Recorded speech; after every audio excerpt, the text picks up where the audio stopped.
bertaubat kepada Allah Subhanahu wa taala dengan taubatan nasuha, taubat yang benar-benar, taubat yang dapat menjadi nasihat bagi kita di setiap waktu dan di setiap kesempatan kita hendak melakukan dosa.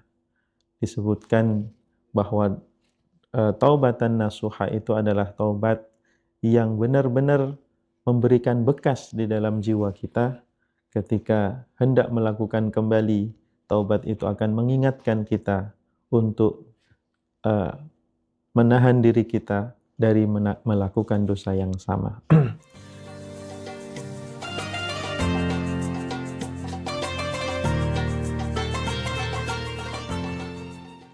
Bismillahirrahmanirrahim. Assalamualaikum warahmatullahi wabarakatuh.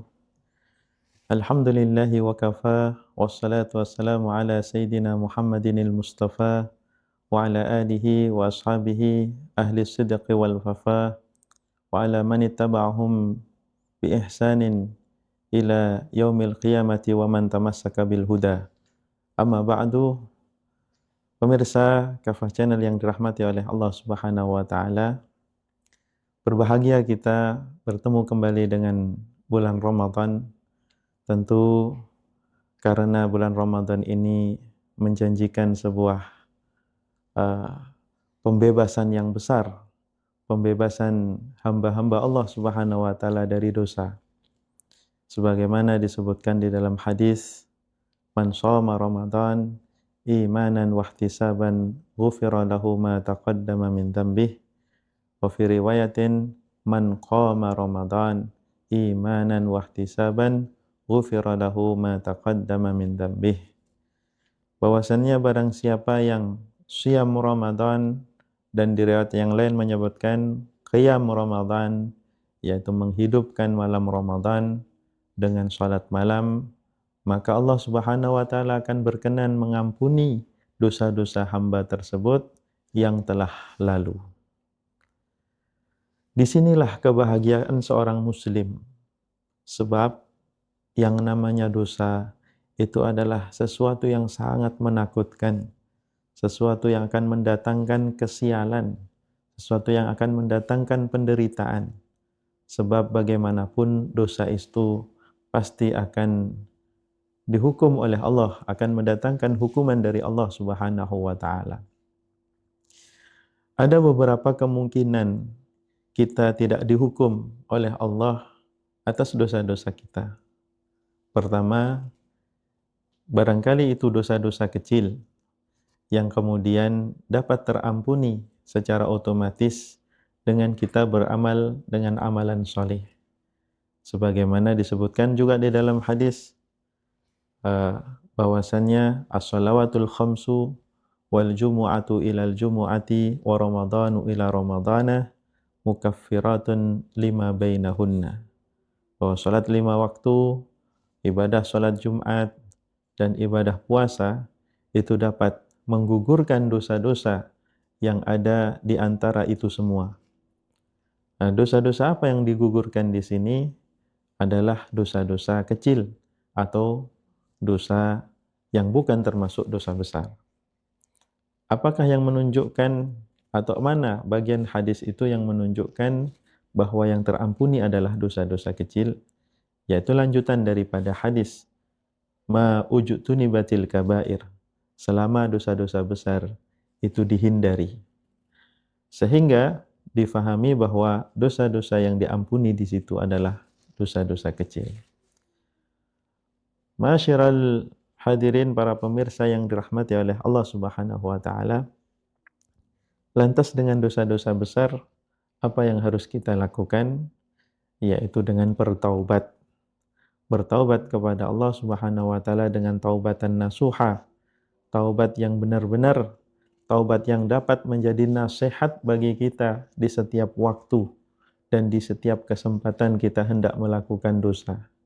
Disebutkan bahwa taubatan nasuha itu adalah taubat yang benar-benar memberikan bekas di dalam jiwa kita.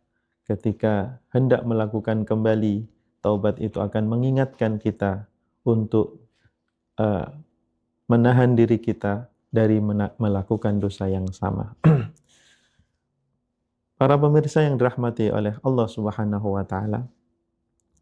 Dan kemudian apalagi yang dapat mengampuni dosa kita? Yaitu rahmat Allah Subhanahu wa taala. Karena rahmat Allah ini sangatlah luas. Rahmat Allah ini sangatlah besar. Kita harus berhusnudzan kepada Allah Subhanahu wa taala bahwa rahmat Allah Subhanahu wa taala meliputi semua dosa-dosa kita akan diampuni. Akan tetapi bukan berarti kemudian kita meremehkan dosa-dosa yang pernah kita lakukan. Tetap kita meminta ampunan kepada Allah, memohon rahmat dari Allah Subhanahu wa taala. Maka dari itu di momen Ramadan ini marilah kita gunakan kesempatan untuk beramal agar dosa-dosa kita yang di masa lalu diampuni oleh Allah Subhanahu wa taala. Namun ingat, itu bukan berarti kemudian dosa yang akan datang itu akan terampuni secara otomatis. Karena kaum muslimin yang dirahmati oleh Allah, misalkan dosa dari meninggalkan berhukum dengan hukum Allah Subhanahu wa taala. Dosanya adalah termasuk dosa yang dapat gugur manakala dosa tersebut hilang ketika kaum muslimin itu berhasil menerapkan kembali hukum-hukum Allah Subhanahu wa taala. Karena kewajiban menerapkan hukum Allah ini adalah kewajiban yang sifatnya kifai atau fardu kifayah, di mana fardu kifayah ini tidak bisa selesai hanya dengan beristighfar. Mungkin Allah berkenan mengampuni dosa kita di masa lalu terkait tidak diterapkannya syariat Islam. Akan tetapi kewajiban itu belum gugur dari kita sampai kewajiban itu benar-benar terlaksana. Oleh karena itu, meskipun barangkali kita memohon, kita berharap dosa yang telah lalu dari perjalanan tidak diterapkan hukum Allah ini, itu bisa terampuni atau Allah berkenan mengampuninya.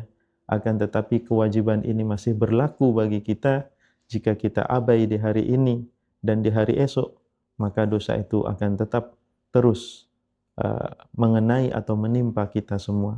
Oleh karena itu, di antara syarat pertaubatan, kita harus menyudahi kemaksiatan, dan menyudahi kemaksiatan terkait berhukum dengan hukum selain Allah, ini adalah dengan kembali kepada hukum Allah Subhanahu wa taala, menerapkan syariat Allah secara sempurna. Itulah yang dituntut di dalam Islam. Ya ayyuhalladzina amanu udkhulu fis-silmi kaffah. Wahai orang-orang yang beriman, masuklah ke dalam Islam secara keseluruhan, yaitu dengan mengambil semua syariat-syariat Islam. Demikian, semoga bermanfaat dan barokah. Assalamualaikum warahmatullahi wabarakatuh.